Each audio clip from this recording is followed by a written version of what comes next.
Porque se tem um regime, se tem um país que tem apoiado o regime terrorista do Irã, esse governo, esse partido é o PT, esse governo é o governo brasileiro, o governo Lula. Olavo é do Carvalho, melhor canal de corte do YouTube. Vamos começar o programa direto falando sobre aquilo que o Donald Trump chamou de Dia D econômico contra o Irã, que é uma nova ofensiva que pretende cortar as últimas fontes de financiamento do regime e atingir não somente o Irã, mas qualquer país, banco, empresa ou autoridade que continue oferecendo algum tipo de sustentação econômica a Teherã. E eu vou conectar isso com o Brasil porque isso é muito sério, especialmente para as pessoas que são ligadas ao mercado financeiro, que tem preocupação econômica com o Brasil. Vocês vão ver o grau da seriedade do que a gente vai falar aqui. As palavras do Donald Trump foram as seguintes: qualquer, em caps lock, país que permita que suas instituições financeiras, empresas, aeroportos, vale para portos, viu?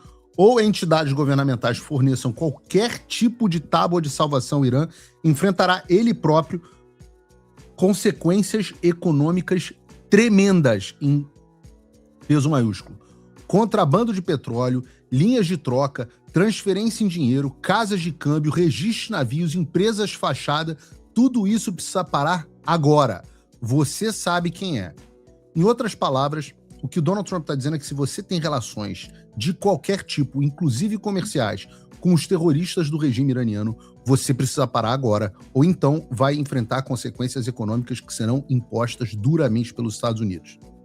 E aí, você pode pensar, será que são palavras ao vento? Será que o Trump está brincando? Bom, vejam o exemplo dos Emirados Árabes Unidos, que suspenderam totalmente as suas transações comerciais e financeiras com o Irã. E essa é uma decisão especialmente importante porque Dubai funciona há anos como uma das principais portas de entrada do regime iraniano para o sistema financeiro internacional e para o comércio internacional, oferecendo a eles justamente acesso a casas de câmbio, a empresas de fachada, a transportadoras e redes de exportação que são utilizadas para movimentar mercadorias e dinheiro do regime de Teherã. Isso significa que os árabes de Dubai, o maior centro financeiro do Oriente Médio, ouviram o aviso. A pergunta que eu faço a vocês é: e o Brasil? Bom, a gente sempre disse que um dos pilares de qualquer plano que nós tenhamos aqui nos Estados Unidos é o Lula faz cagada. O que me parece explícito quando você vê que o Lula manteve uma relação econômica e política muito sólida com o Irã e o comércio entre o Brasil e o regime iraniano está longe de ser irrelevante. Em 2025, por exemplo, o Brasil acumulou um superávit comercial de aproximadamente 2,9 bilhões de dólares com os iranianos.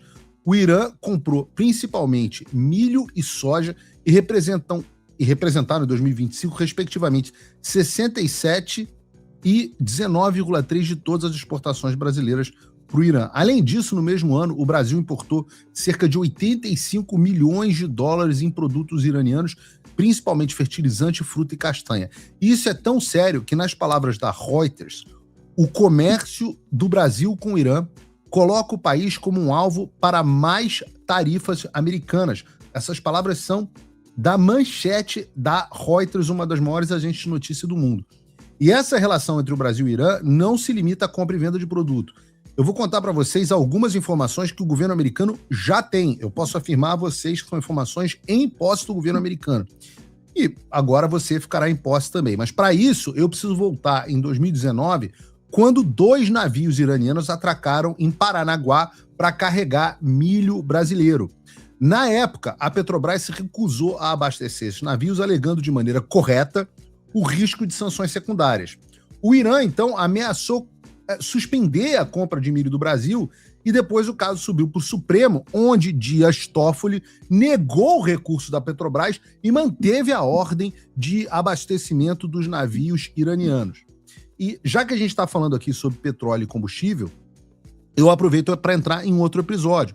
Existe uma empresa chamada Seper Energy, e se você não conhece ela, tudo bem, faz sentido que não conheça, porque essa empresa foi criada em 2022 E o papel dela é vender petróleo iraniano, receber equipamentos militares de compradores chineses como moeda de troca e construir projetos através do Qatan al-Anbiya, que é o braço econômico da Guarda Revolucionária do Irã.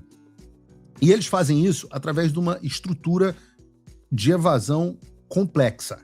Eles carregam navios no Golfo da Pérsia, usam empresas de fachada em Hong Kong, na China, e em Dubai, nos Emirados Árabes, liquidam pagamentos fora do sistema do dólar por meio de casas de câmbio iranianas e por aí vai. É um negócio bastante complexo. Tem, inclusive, um brasileiro que, alegadamente, está envolvido nessas negociações. É o caso do Roberto Viana Batista Júnior, que é o presidente da Petra Energia, que teria negociado diretamente com a Seper Energy um acordo para inserir 6 milhões de barris de petróleo iraniano por mês na cadeia de suprimento da Petrobras, utilizando certificados de origem dos Emirados Árabes Unidos para mascarar essa operação. E aqui é que vem um negócio interessante. Vocês sabem quem que já ocupou o cargo de vice-presidente dessa mesma Petra Energy? Pedro Mercadante. Pedro Mercadante é filho do Aloysio Mercadante, que além de já ter sido ministro da Educação e da Casa Civil da Dilma, foi nomeado pelo Lula para presidir o BNDES. E hoje ele é presidente da BNDES desde 2023. Enquanto ocupava a vice-presidência da Petra, a empresa faturou somente entre 2013 e 2014, durante a gestão Dilma, 148 milhões de reais em contratos com o governo federal. E as ligações do governo Lula não acabam por aí, porque segundo reportou o Alisson Matos no bastidor, o Roberto Batista usou a relação com o ministro da Defesa atual do Lula, José Múcio, e com o governo Lula para negociar a venda desse petróleo do Irã. Isso foi, inclusive, objeto de um requerimento na Comissão de Relações Exteriores da Câmara, feito pelo Marcel Van Hatten, candidato ao Senado atualmente, para questionar o Múcio a respeito disso. Então, meus amigos, me parece que tem muita coisa que o governo Lula precisa explicar sobre a relação entre o Brasil e o Irã nos últimos anos e a relação entre o PT e o Irã. Porque se tem um regime, se tem um país que tem apoiado o regime terrorista do Irã, esse governo, esse partido é o PT, esse governo é o governo brasileiro do governo Lula. Em fevereiro de 2023, o governo Lula autorizou, por exemplo, a atracação dos navios de guerra iraniano Iris Makran e Iris Dena, no porto do meu Rio de Janeiro, apesar de uma objeção pública e explícita na época da embaixadora dos Estados Unidos, Elizabeth Bagley. Na cúpula do BRICS de 2023, em Joanesburgo, o Lula se reuniu com o então presidente iraniano, Ibrahim Raisi, e descreveu publicamente as sanções internacionais contra eles como uma arma criminosa contra as nações.